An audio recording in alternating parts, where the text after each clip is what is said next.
Readers, social media پر آپ نے جامع مسجد دلی کے اطراف میں مشہور کباب والے یعنی کبابیوں کا بہت زیادہ ذکر سنا ہوگا اور دیکھا بھی ہوگا۔ اسی طرح لکھنؤ کے مشہور کباب والوں کا ذکر دیکھا ہوگا آپ نے سوشل میڈیا پر۔ ملا واحدی، جن کا تعلق دلی سے تھا اور پھر ہجرت کر کے پاکستان تشریف لے آئے تھے، انہوں نے اپنی کتاب میرے زمانے کی دلی میں ایسے ہی ایک کبابی کا بہت دلچسپ احوال لکھا ہے، تو میں نے سوچا کہ آپ کے ساتھ ضرور شیئر کرنا چاہیے۔ میں آپ کو پڑھ کے بتاتا ہوں کہ انہوں نے اس میں کیا لکھا ہے۔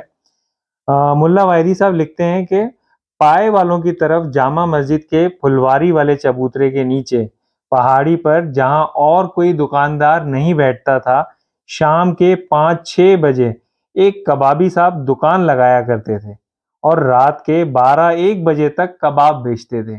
ان کا نام مجھے معلوم نہیں، چچا کبابی کہلاتے تھے۔ چچا کبابی 1857 کے 20 سال بعد پیدا ہوئے ہوں گے اور 1947 سے چند سال قبل انتقال کر گئے۔ دلی کے سیخ کباب اور گولے کباب بہت مشہور ہیں۔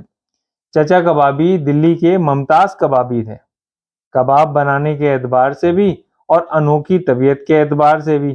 کباب بنانے کے کمال پر انہیں گھمنڈ تھا اور طبیعت کا انوکھا پن تو اس سے آیا کہ اپنے لیے وہ جگہ انتخاب کی تھی جہاں گاہک کو آنا ہو تو جامع مسجد کے جنوبی دروازے کی طرف سے دسیوں کبابیوں کو چھوڑ کر آئے۔ آگے لکھتے ہیں کہ ایک 11 برس کی لڑکی آگ کا تاؤ قائم رکھنے کی غرض سے ہر وقت پنکھا ہاتھ میں پکڑے کھڑی رہتی تھی۔ غالباً ان کی بیٹی تھی۔ ذرا تاؤ کم و بیش ہوا اور چچا کبابی کا پارا چڑھا۔ غصہ ناک پر رہتا تھا، لیکن کیا مجال جو زبان سے بیہودہ لفظ نکل جائے۔ گاہکوں کو باری باری کباب دیتے تھے۔ آپ اگر ان کے ہاں اول مرتبہ تشریف لائے ہیں اور ان کی طبیعت سے واقف نہیں ہیں اور دوسرے گاہکوں کی نسبت آپ کی حیثیت بلند ہے، صاف ستھرا لباس پہنے ہیں، تانگا یا موٹر روک کر کباب خریدنے اتر پڑے ہیں، آپ نے خیال کیا کہ مجھے ترجیح دینی چاہیے، ہاتھ بڑھایا، روپے تھمائے اور فرمایا 1.5 روپے کے کباب، ذرا جلدی۔ جلدی کا لفظ سنتے ہی چچا کبابی کا مزاج بگڑ جائے گا۔ وہ روپے واپس کریں گے اور کہیں گے حضور جلدی ہے تو اور سے لے لیجئے۔ آگے ذرا دلچسپ حوالے ہے، سنیے گا۔ ایک روز ایک زندہ دل شخص چچا کبابی سے الجھ گئے۔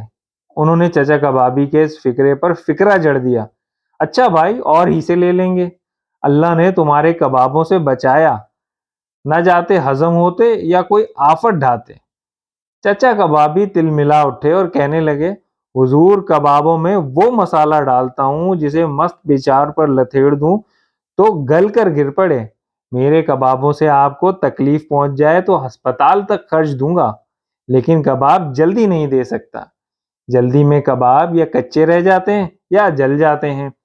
دوسرے گاہکوں کا حق بھی مرتا ہے، جو پہلے آیا ہے کباب اسے پہلے ملنے چاہیے۔ چچا کبابی دھونس نہیں برداشت کرتے تھے اور اپنے اصول کے ساتھ تعلقات کو بھول جاتے تھے۔ عزیز اور دوست بھی ان سے بغیر باری کے کباب نہیں لے سکتے تھے۔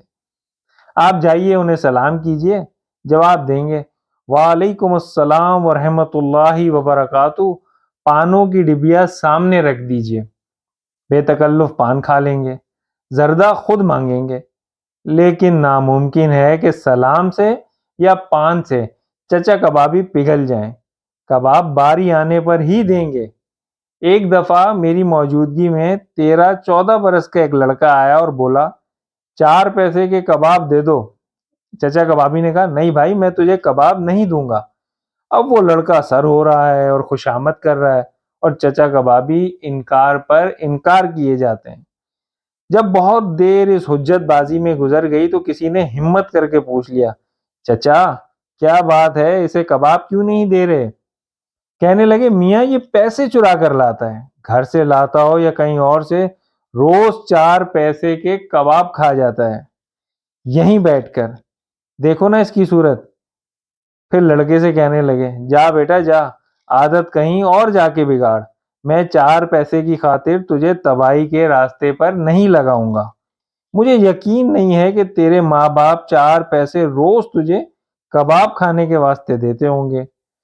جو لوگ ان کی دکان پر تازے اور گرم کباب کھا لیتے ان سے خوش ہوتے تھے۔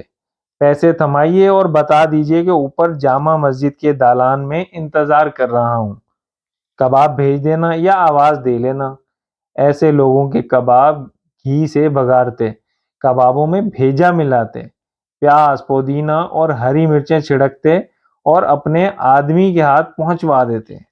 دوستوں، یہ تو تھا چچا کبابی کا دلچسپ قصہ جو ملا واحدی نے اپنی کتاب میرے زمانے کی دلی میں تحریر کیا۔